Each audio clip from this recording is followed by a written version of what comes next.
Hi guys! Welcome back to our vlog! So nakabalik na kami sa aming short vacation. Naipon na yung aming mga tawag dito, mga recyclables. So pupunta muna kami ng Sarkan para... So ito yun na yung aming naipon for how many months?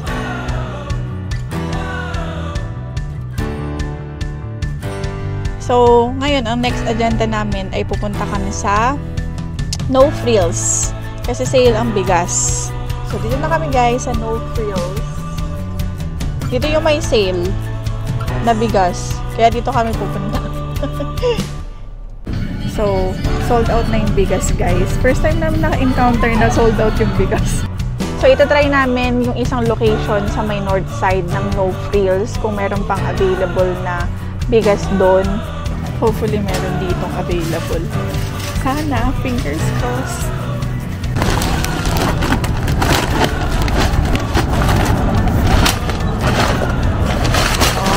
Taray ah.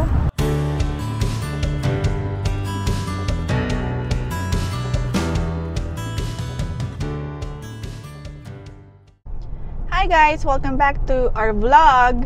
So nakabalik na kami sa aming short vacation. So today is Saturday. So it's our off. It's our rest day. So ang plano namin today, naipon na yung aming mga tawag dito, mga recyclables. So, pupunta muna kami ng Sarkan para dalhin doon. Kasi sobrang dami na talaga. So, magkakalakal muna kami for today's vlog.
So, papasok na kami sa loob guys. Di na kami mag-film sa loob.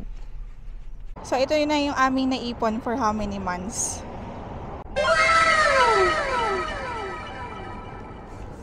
So, tapos na kami guys sa Sarkan.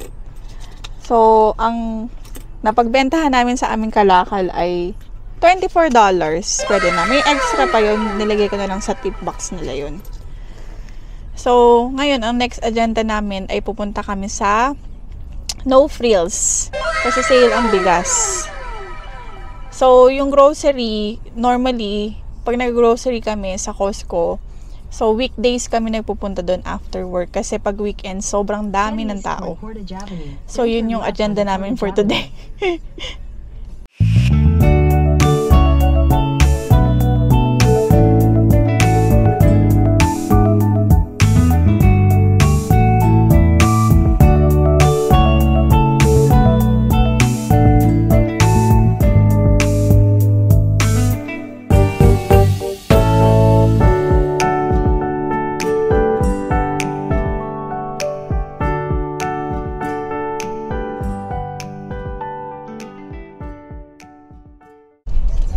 So, wala na yung binabayaran siguro sa SAS Power. So, dito na kami guys sa No Frills. Dito yung may sale na bigas. Kaya dito kami pupunta. So, ang galing nung house. Meron na siya nakalagay na solar panel. Siguro, konti na lang binabayaran niya dun sa sa kuryente. So, dito yung No Frills. Marami rin palang may circle pa. Circle K.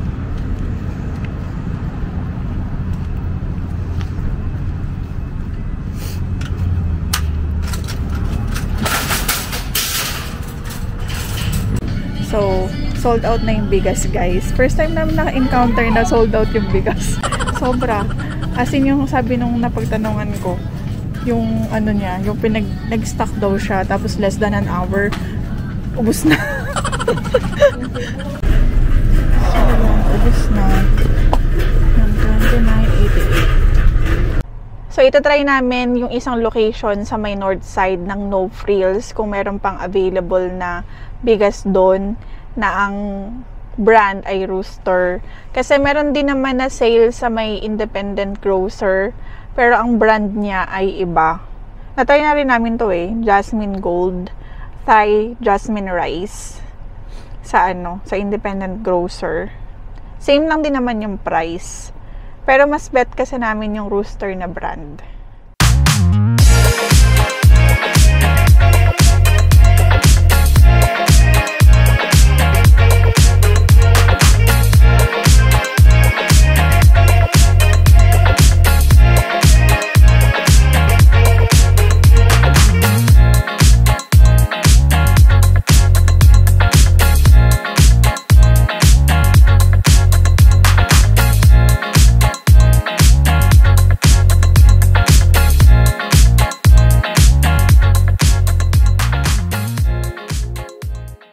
Hopefully, meron ditong available.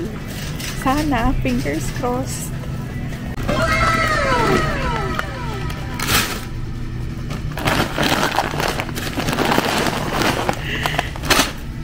So, success tayo, guys. Success, meron. Dami. Ang dami sa may north side. Parang kalalagay lang Oo, nag-stock talaga. Nasa labas kasi dun sa south, dun na lang, wala dun sa labas. Talagang sold out na.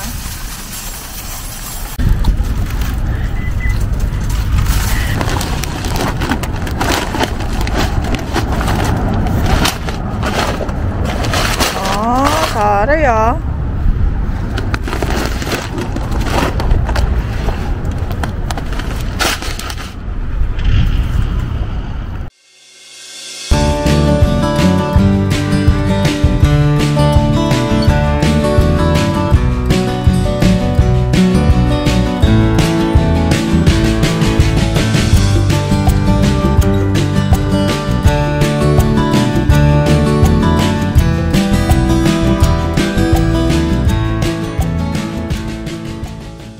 dumaan muna kami sa Starbucks bago kami umuwi para sa nagki-crave kasi ako ng iced matcha latte pero nilagyan ko siya ng brown sugar syrup tapos oat milk with vanilla cold foam. Yun, may iba lang, try lang. Sarap niya. Hindi ko to kayang gawin sa bahay hot lang ang kaya kong gawin na matcha. So, nililesen na namin yung pagkape-kape namin. Kaya nagmamatcha. Although meron pa rin naman siyang percentage ng caffeine, pero hindi ganun ka taas yung percentage.